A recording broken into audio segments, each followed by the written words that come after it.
Tanzania now, where President Samia Suluhu is set to unveil a committee of experts that will advise our government on the COVID-19 pandemic. President Samia Suluhu announced Tanzania cannot continue playing down the pandemic while the whole world is battling the virus. She has also instructed the Information Ministry to lift a ban on media organizations that had been closed down during President Magufuli's era. Mimi Samia Suluhu Hassan naapa kwamba 3 weeks since she was sworn in office as the 6th President of the United Republic of Tanzania, President Samia Suluhu Hassan has hinted at changing Tanzania's approach in the fight against COVID-19. In a move to ostensibly vacate late President Magufuli's controversial stance on the existence of COVID-19, President Samia is set to name a committee of experts that will advise the East African country on the way forward. Samia says Tanzania cannot refute or play down the existence of the disease or follow World Health Organization's guidelines blindly without intervention from Tanzanian scientists. Nakusudia niunde kamati ya wataalamu waliangalie swala la COVID kwa upana wake, waangalie remedies tunazoambiwa tusaidia kwa upana wake kitaalamu kabisa, halafu watushauri serikali. Halifai kulinyamazia, aidha kulikataa au kulikubali bila kufanya tafiti ya kitaalamu.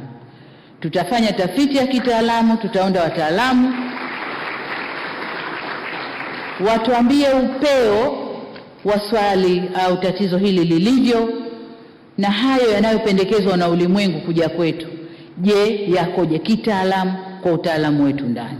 President Samia, as if departing from Magufuli's assertion that COVID-19 does not exist in Tanzania, said her country cannot survive as an island when the whole world is racing against time to win over the pandemic.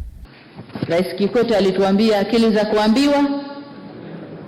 Kwa hiyo tuweke na zetu, tuwe na msimamo maalum unaoeleweka.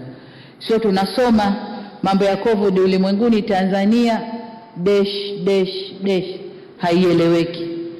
Tueleweke, kama tunakubali, tunakataa, tunafanyaje, tueleweke.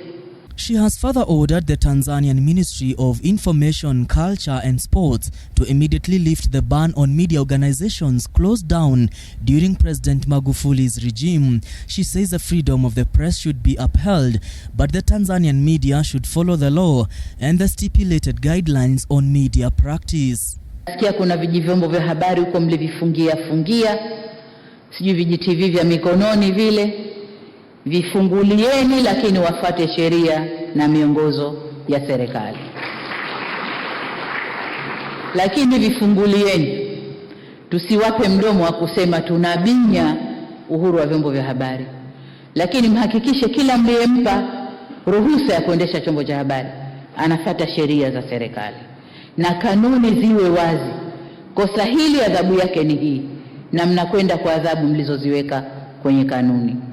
President Samia's order prompted Eric Kabendera, a Tanzanian journalist prosecuted and jailed by Magufuli's regime, to break his silence 13 months since he was released. Kabendera, a senior investigative reporter, says President Samia Suluhu's presidency means freedom to brave Tanzanian journalists, human rights defenders, and politicians who have been harassed, jailed, and disappeared since President Magufuli took over in 2016. Kabendera praised that Samia Suluhu's presidency means freedom to all who are living in terror. Mwangi Maina, TV47, Nairobi.